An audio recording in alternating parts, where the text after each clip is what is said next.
Steiner Ranch is a very unique neighborhood in Austin, and it's kind of a polarizing neighborhood because people who live there absolutely swear by it, and people that don't live there sometimes don't really get it. So in this video, I'm going to deep dive into all the different segments and see how does Steiner stack against its competition. Steiner Ranch is located at West Austin, relatively close to Lake Way. And the unique thing about Steiner is its topography. It's located on a hill sloping all the way downwards towards the lake, so they have a private access to the Colorado River. This location is kind of a double-edged sword situation depending on your perspective, because on the one hand, you have amazing views and really nice atmosphere, but on the other hand, you're not very well connected to the rest of Austin. Alright, so now that we know where Steiner Ranch is, let's start ranking it, and I'm going to start with convenience, and in convenience, talk about lifestyle. So if we want to eat out somewhere, we have the Steiner Ranch Steakhouse, and then we have a couple of other places, but all in all, not a huge variety. And then if I need to drive somewhere, I need to drive out of Steiner, and then 20-30 minutes to get somewhere. There's a list of restaurants here. I would say from my subjective experience, I didn't really care for any of this all that much, but hey, you know, taste is subjective. And then if I want to go shopping, then I have Randall's and H-E-B and a couple of places, but typically I need to drive out of the neighborhood and drive towards the supercenter. And due to the fact that you don't have a big variety and you're kind of far apart from everything, I'm going to give it a 2 out of 6.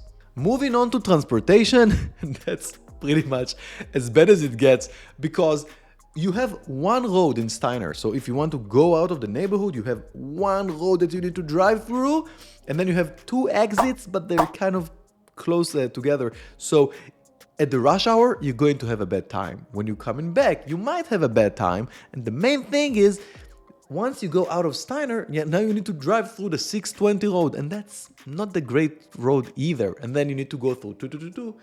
Not a great road either, and definitely not a good name for a road. 2222, seriously. But the main point is you don't really have an actual highway, and it makes you slower every time you need to go somewhere. And then with regards to public transportation, you have a couple of bus stops, but it's not a lot. Hey, it's Texas, you already know public transportation is not the greatest here. And all in all, I am going to give it a 1 out of 6. Ouch. Oh, that hurts. Moving on to hub proximity, and we're not super far away, 30 minutes from downtown, that translate to 50-60 during traffic hours, and then 25 minutes away from the domain, about 35 minutes during peak traffic hours.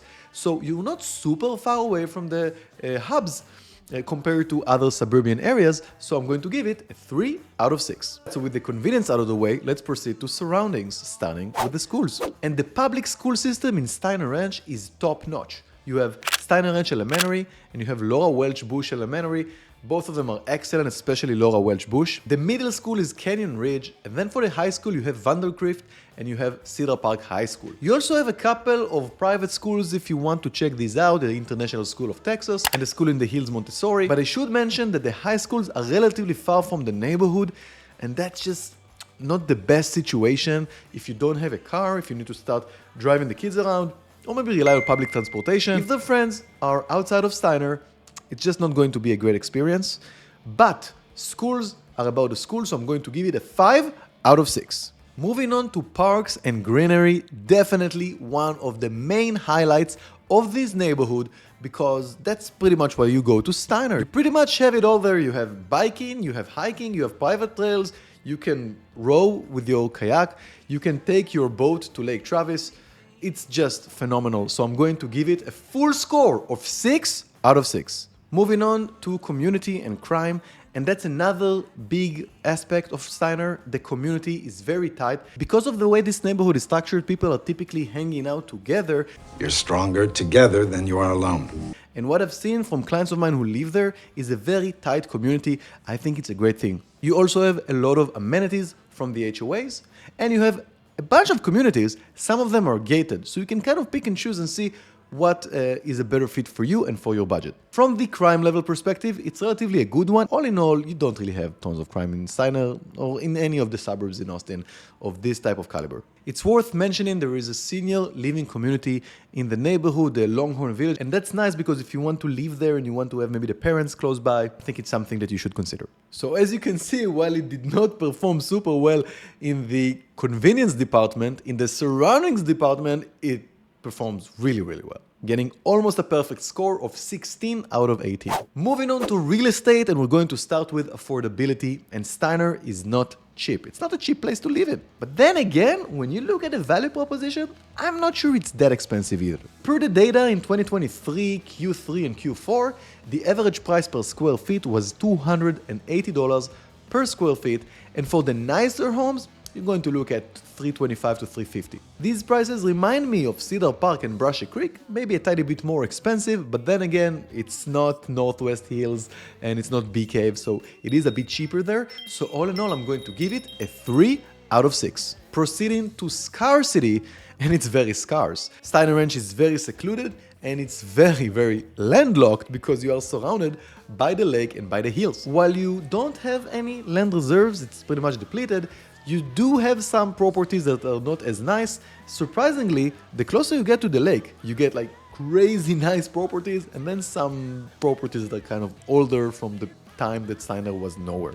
The demand to live in Steiner keeps rising, and all in all, I have to give it a 5 out of 6. Moving on to density, and most of the houses in Steiner Ranch are larger in nature. A lot of them are 3,000 to 5,000 square feet of size. They are spacious and airy, and because it's on a hillside, you do get some views sometimes, and that's a nice thing to have. Some of the houses there have 1 acre lots, some of them have like half an acre lot, and then the more suburban ones are traditional nature, and you do get these like 0.17 acre lots for the suburbs of Steiner Ranch. These are the properties that are a bit cheaper in price. Once you get close to the river, you can get multi-acre lots. Then it gets crazy expensive, and again, there are some properties there that sell for 7, 8, 10 million bucks in the gated communities that are right on the lake. So factoring all of that in, I'm going to give it a density score of 5 out of 6. Last but not least, character. And honestly, it's pretty much as good as it gets. It is overflowing with character between the hills, between the views, between the lake, between the actual character of the people who live there, because they live in this kind of secluded neighborhood. It has some sort of a magical artifact to it. So when you drive there, you can get the vibe, and most of the people that go there like the neighborhood as a neighborhood.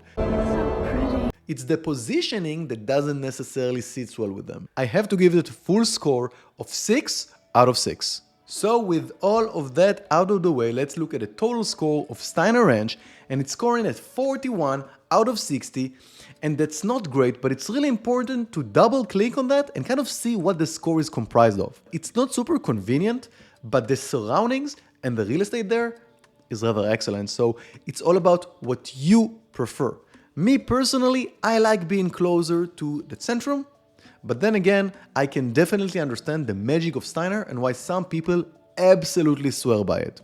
We're going to put somewhere here the list of the other neighborhoods that we ranked that are suburban in nature and are comparable to Steiner Ranch, so you can kind of check out how it stacks against the competition and understand whether it's a great fit for you. And if you like Steiner Ranch, the other areas I would tell you to check out would be the hills, for sure, and then Spicewood. They are also ranked similarly close to this area. Let me know in the comments, do you agree with my ranking? What other neighborhoods in Austin I should rank?